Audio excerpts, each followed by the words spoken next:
Hey, friends. Well, here in our house, at the time I am here coming live, tomorrow is our last day of school. And why in the world schools always do a half day on the last day, I don't know. But here we are, getting ready to kick off official summer break for us starting Thursday. And for me, and for so many other moms I know out there, even if you are not running a business as I am, it's kind of this yin and yang of summer break. It's almost like we roll into it just so excited that it's here. Oh, finally get to loosen up the schedules. We'll get to sleep in a little bit, right? We can be footloose and fancy free. But then, fast forward 2 weeks into summer break, we're like, oh my gosh, when does school start back, right? Because it just seems like we can't get anything done with any sense of predictability because of all the stuff and kind of the flexibilities and freedoms of summer. And so I first noticed this for myself about 10 years ago, when I realized, man, I've got to crack this nut because summer is feeling harder to me than the school year in terms of being able to stay on top of the things, especially as a business owner, that I both want and need to do to keep the wheels in motion. And where I ended landing on this is something I'm really excited to share with you all today. And it is what I call creating your A days and your B days.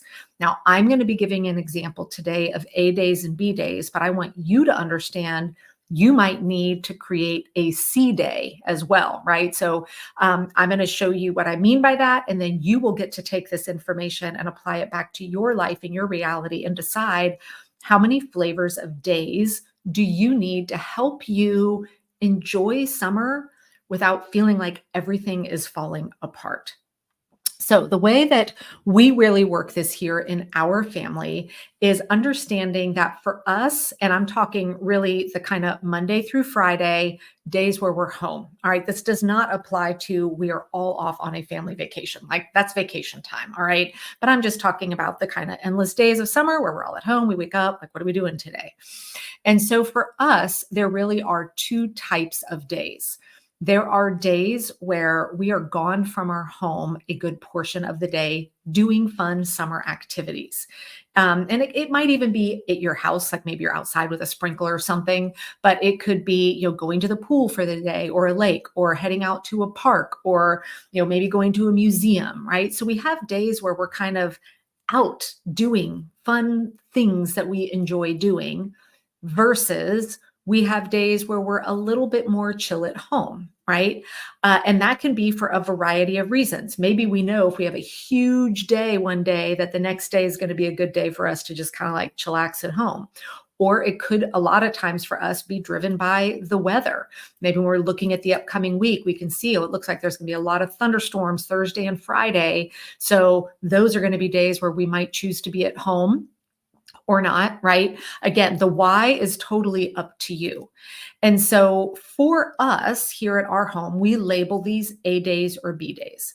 So an A day is a day where I know we're going to kind of be out doing things, exploring, meaning for my business and for my life, I should not and cannot be booking meetings, appointments, calls, interviews, workshops, etc at 11 a.m. or 1 p.m. because if I do, that means we can't be out enjoying summer versus our B days where we're going to be more home base and I have a little bit more control over my calendar.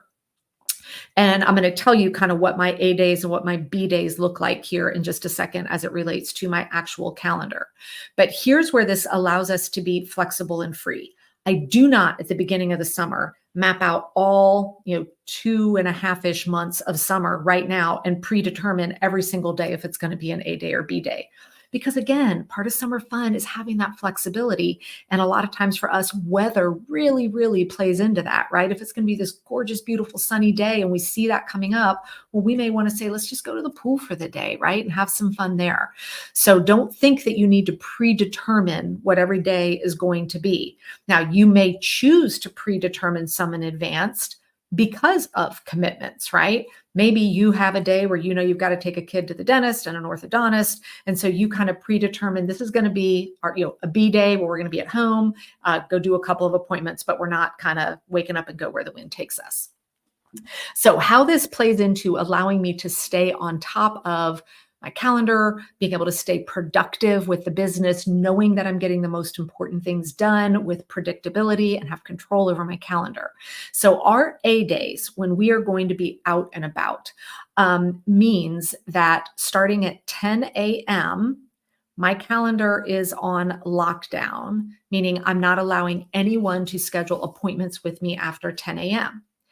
Now, that gives me the freedom and flexibility the night before to say, how early do I want to get up to get the few, whatever things I deem necessary that day done prior to 10 a.m.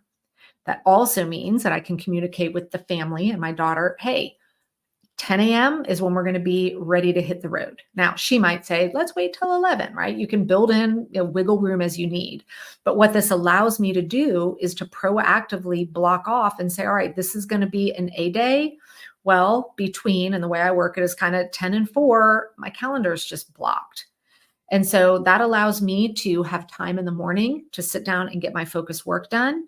And then time in the later afternoon to come in and touch base, right? I'm probably not going to book meetings and calls at 4 o'clock in the afternoon, but I know that I'll have a window of time if needed to sit down, process email, respond to questions from my team, etc. Now, on the flip side, a B day is a day where I am more work focused. And so what this will allow me to do is I actually block my calendar, I have my calendar open until 11 a.m., knowing I am going to be working until 11 a.m.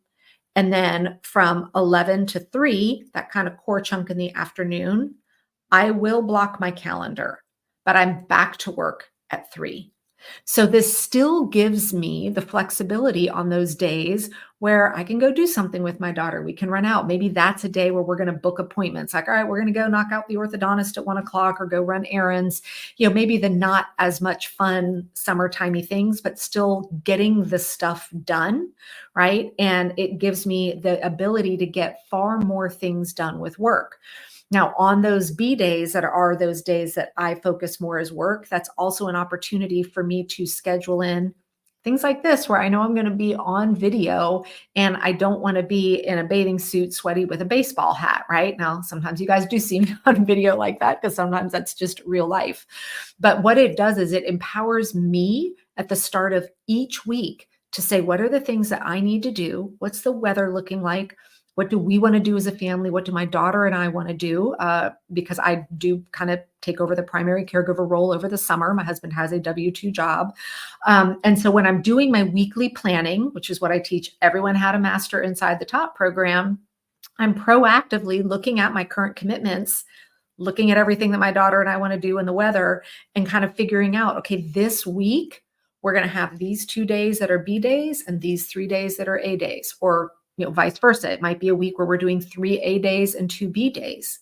And then I can look at everything on my weekly checklist, again, a tool we learn inside of the TOP program, and I can build out my plan for the week where I can clearly see, all right, on this B day, I'm going to record this podcast. I'm going to make this training video. I'm going to record content for social media, and I'm going to knock out these other things. Versus on this A day, maybe I'm just waking up and working on processing all my messages, maybe doing some tech work, and then I'm out the door enjoying summer for the rest of the day. And what this really allows you to do is when I am off, like enjoying summer, I can truly be enjoying it. Because before I built in this A day, B day structure for my summers, I felt like when I was supposed to be having fun doing summertime activities, I really wasn't, because I was stressed out about going, well, when am I going to get this done? When am I going to get that done? Or, oh, I'm going to have to work tonight because of that, right? And it was just this vicious cycle of feeling like I couldn't ever fully enjoy this stuff, because then when I was working, I was feeling guilty that I wasn't out doing summertime fun. Well, this is a great tool to use that then you can communicate. So even my daughter will know, hey, this is a B day for mom, which means it's a little bit more work heavy, but I've got this chunk of time in the afternoon. We're gonna have lunch together, maybe go run some errands, play a game, watch a movie because it's a rainy afternoon, whatever the case may be. And then we see that we have an A day right after it. Now, another thing that's kind of nice with this is it provides what I believe is a good level of structure, right? Structure is freedom with our kids as well, where they can have the wiggle room of enjoying just lazy summer days, but it also stops the bugging me of I'm bored or what's next because they understand the framework of our A day versus our B day. And so we might save some new games, new toys, etc., bring out some new fun stuff to do when it's a B day and I have a little bit more work versus A days. And I feel like it's a nice balance, at least for us, of activity and downtime built in as well. So, as I mentioned at the start of this, you may need to have a C day, right? Depending upon the realities of your life. Maybe you're doing homeschooling and you're still doing school over summer. Well, you may have a C day that's more school heavy, and you get to decide what that looks like. But I would really encourage any of you that are watching this, that are trying to figure out how do I juggle me staying on top of my life while also enjoying summer with my kids, to really think about what are some different types of days that make sense for you and your family life.